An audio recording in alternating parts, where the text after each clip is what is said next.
Not even halfway along the old Teletrack, and the SIDETRACKED crew already have their work cut out for them.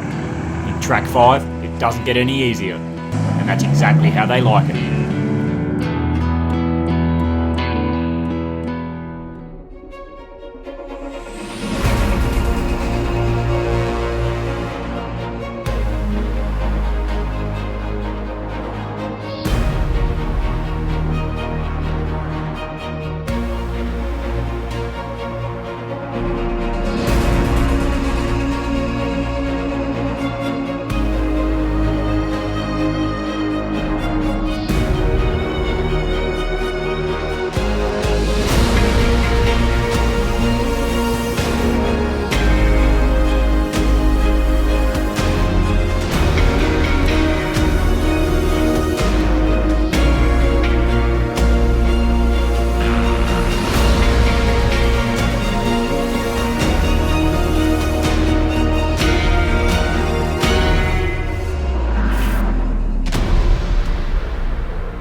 Waking up on the OTT.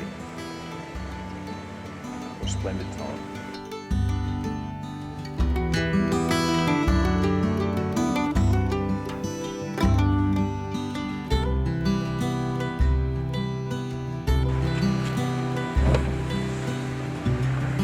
Part of every morning.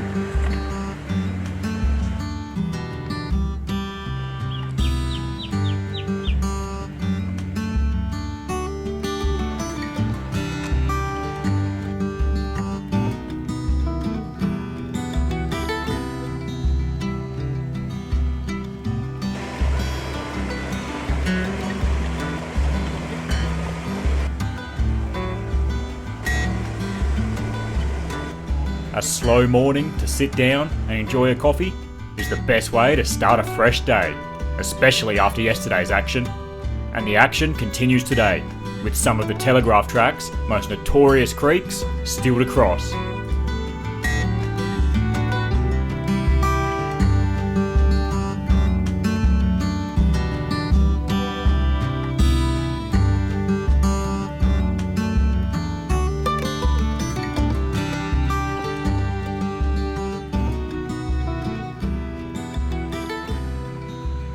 Pretty deep, but it feels like a reasonable base on it. Exit will be an issue for me. Mark should be alright. I think we'll be winching down the exit. It's pretty slippery. Oh, that chalky white clay. Well, there's only one way to find out.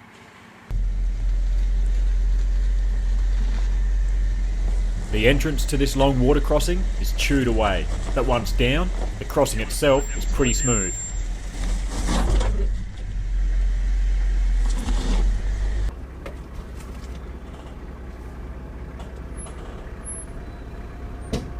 Nick brings the patrol down too, just in case a quick recovery is needed.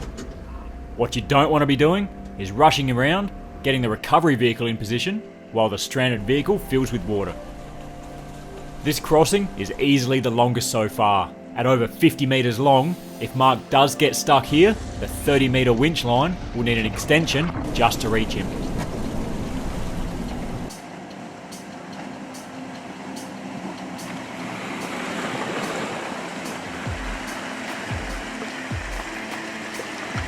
Now with the crossing done, he's got a hell of an exit to tackle.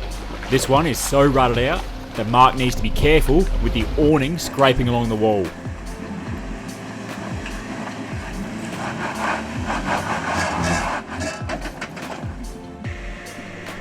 With the white clay being so slippery, that's as far as the Jeep's going, so it's out with the winch line.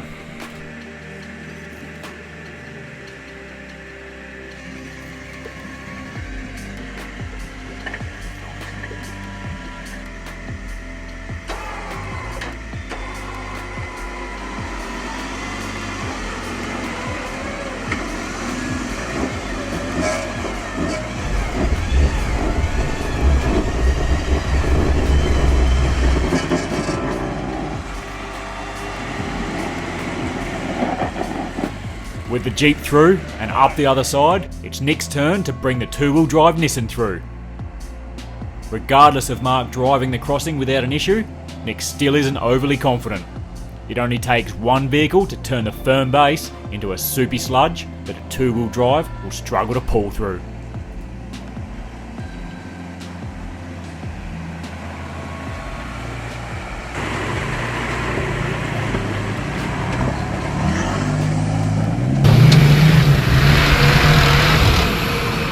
Nick gives it a bit too, to try and help it up, but with the front wheels not turning, that's as far as he's going.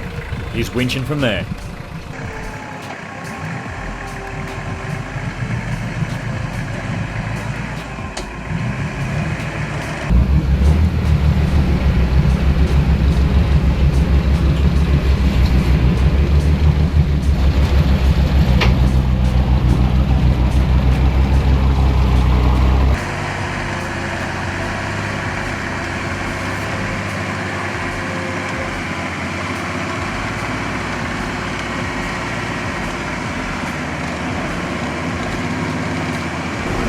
Get up there!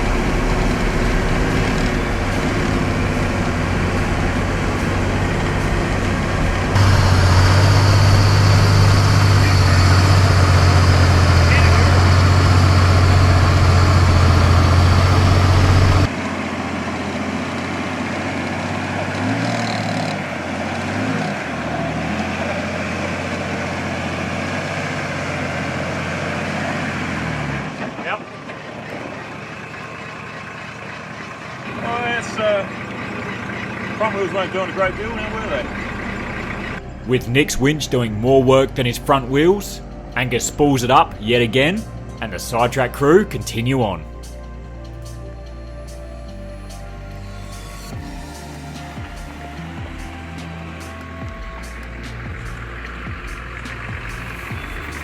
The next stop is a must, and there's a big car park here for a reason too. This place can draw a crowd. Swimmer time. Fruit bat falls.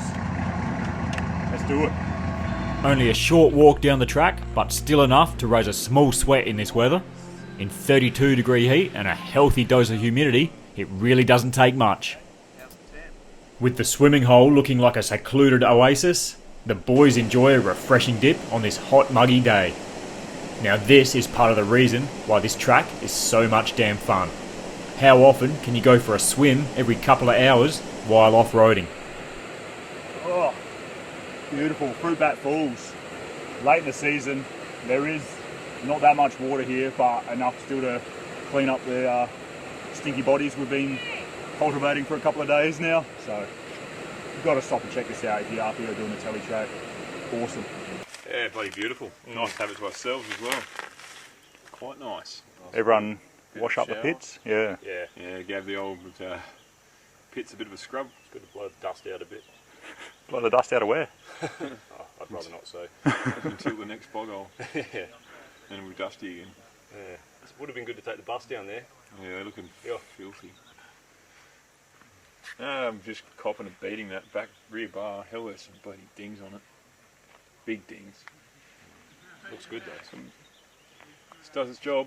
That's what it's there for. Structural integrity. Not great. Yeah. Further down the road, and there's a washed out bridge to cross. Hopefully, the Max Tracks can pick up where the bridge is left off. And with some careful placement and good spotting, there'll be no need to bash another way around.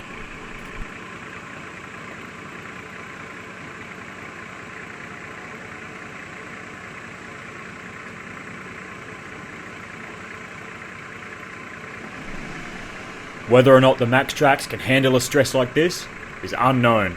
The slightly lighter Jeep will be a good test run. The real test will be the patrol's weight.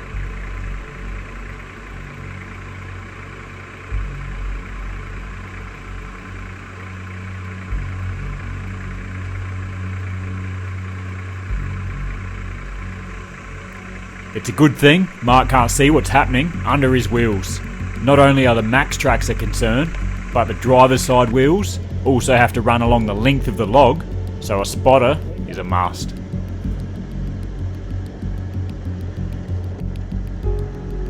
Now with the front end up onto the solid section of the bridge, it's time for the rear. Being fully loaded for a month on the road means there's quite a lot of weight in the cargo area. Weight reduction plays a massive part in setting up both of these rigs, so the lighter the vehicle, the less stress on everything, including this rickety old bridge. Nick's not taking any chances. With the SIDETRACKED ramp only resting on the bridge by 100mm, he makes sure it's all reset before the rear tyres started to crawl up.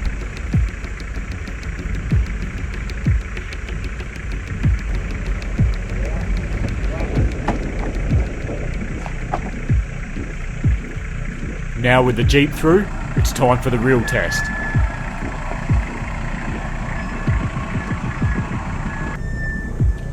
We got the Jeep over. Probably a little bit heavier, this thing.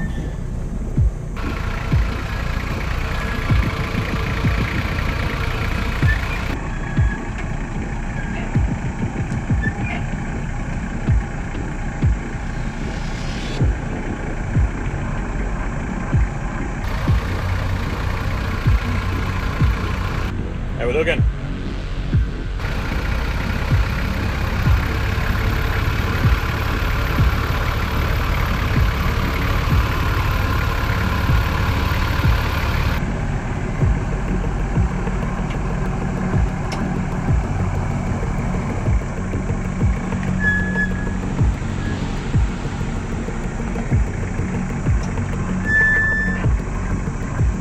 Looking good?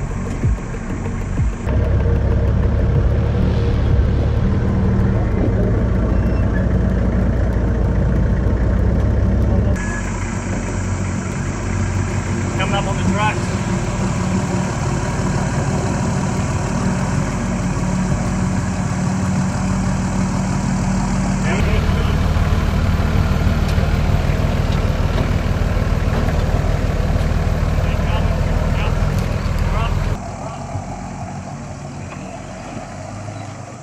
Let's get the hell off it then, eh?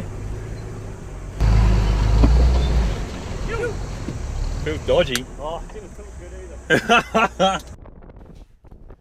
A couple of deep breaths and it's back on to the dusty old trail.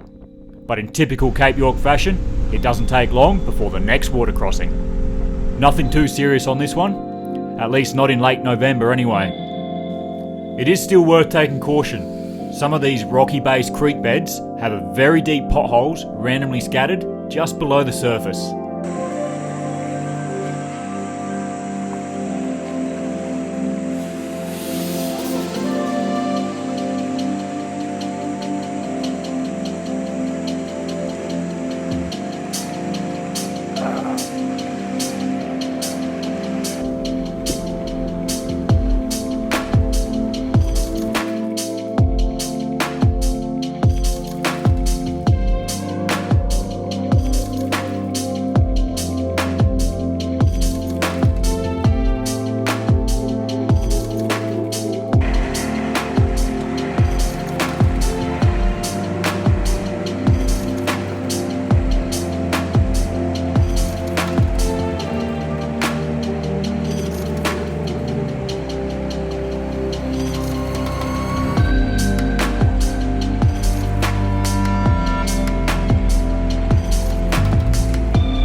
Gunshot Creek is arguably the most iconic crossing in this part of the country.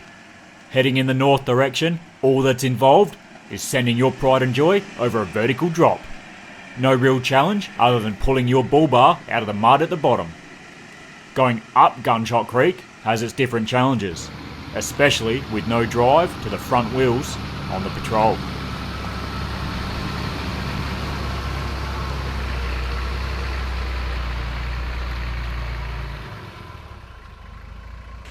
Famous Gunshot Creek. This has changed a lot since 3 years ago when we were here. There's a lot more entries. Kind of looks trash, to be honest. People hanging clothes and jerry cans. And I don't really like it, to be honest. A bit messy. I sort of think if you're bringing stuff in, like people putting thongs on trees, and I don't really enjoy that sort of stuff. But I get straight out of my vehicle, and there's probably 10 fucking beer cans in a pile there. It's fucking disgusting. Trash everywhere. Looks shit. It's terrible, and it's full drivers that are doing it, because you can't get out here with much else. So well, the two-wheel drive Datsun got here, mate. Yeah, Datsun owners as well, but it's disgusting. It'll get the track shut down, and it makes us as a group look like grubs.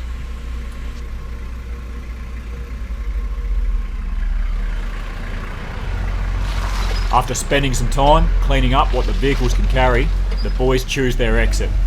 With no chance of climbing any of the vertical walls, they've opted for the muddy off-camber bog hole. This one could take some time.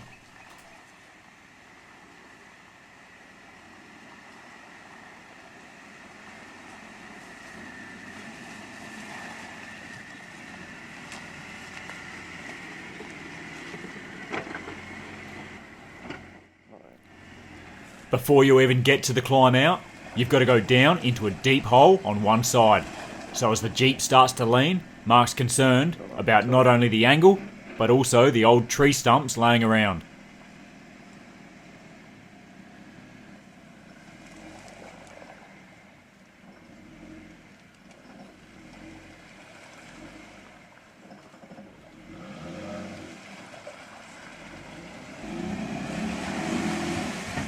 With such a tight, challenging entry, there's no way to get that momentum to push through this sloppy mess. Winch or maxi? With Mark wanting one more shot at driving it, Angus lays the max tracks down.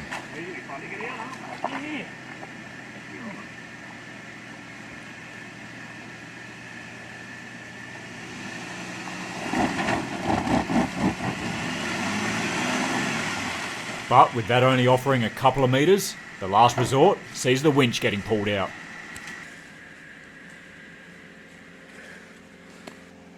You got enough length there, Broad? Yeah.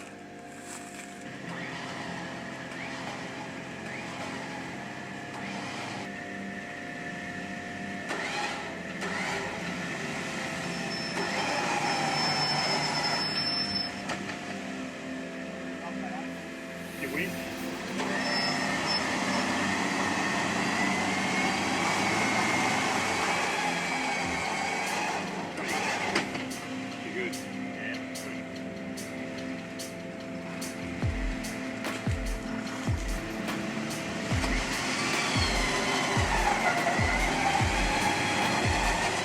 Good, real good. Pass that log on the axle.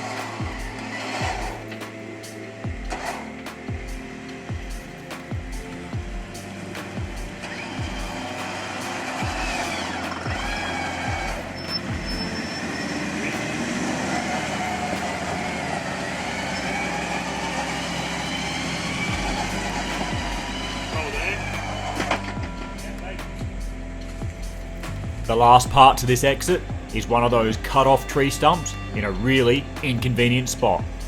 The front axle just cleared, but the rear is going to need some assistance.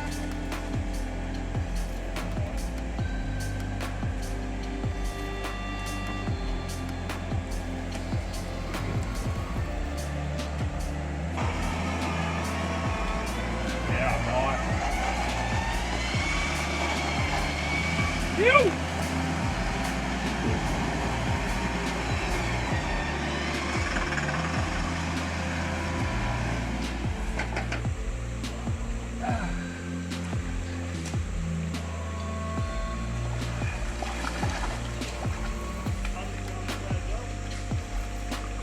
could mistake these for a crocodile.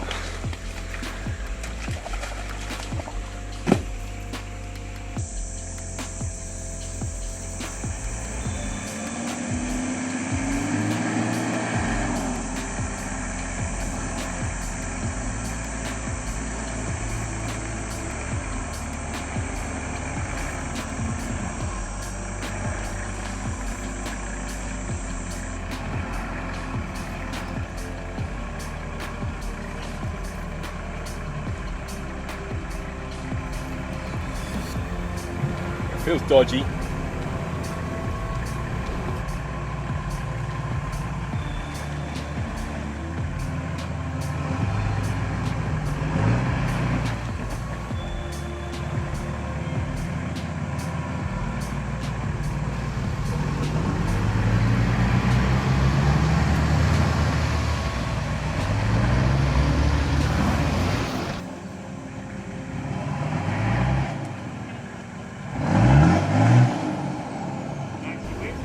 Winchy.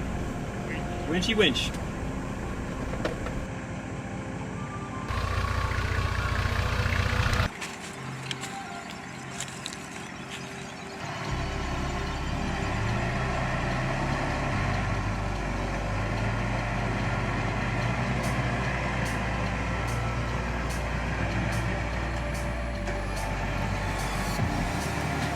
I think we'll have to reposition the winch. The winch is just pulling the patrol over onto a horrible angle, so Nick backs it off. I think we need a straight pull. So I don't have that front drive to creep that up. A little bit difficult two-wheel drive. Don't have that front wheel spinning to pick up this bank. It just wants to tip that vehicle over, which isn't ideal. I'll have to let some more line out.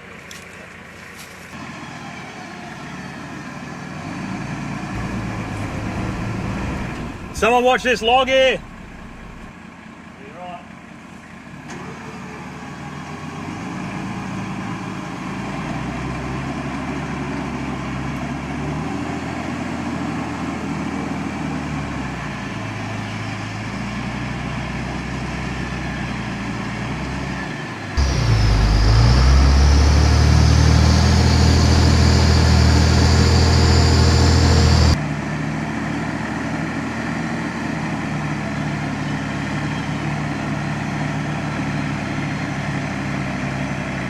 The patrol is sitting in a much nicer position, so it's back to that first tree that the winch was originally anchored to.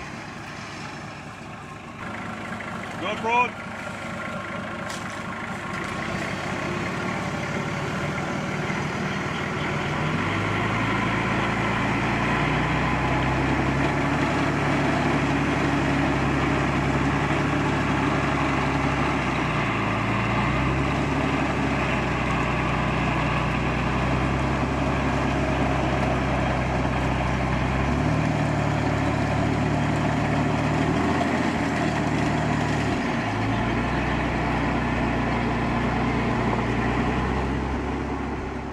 And with 35s under the patrol, that stump Mark had issues with isn't going to cause a problem.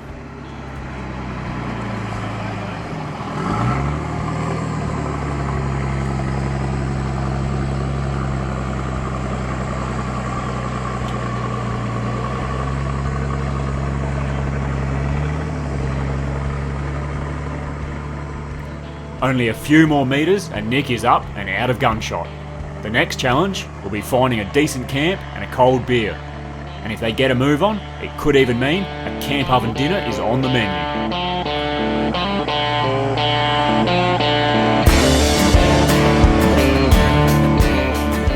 There it is. Gunshot done.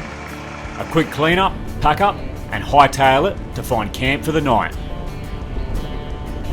And what a camp it is. Fresh running water right on the doorstep. It's all hands on deck here. prep the food and get some sort of cooking coals for the oven. Then, sit back and enjoy that icy cold ale and listen to that camp oven crackle away.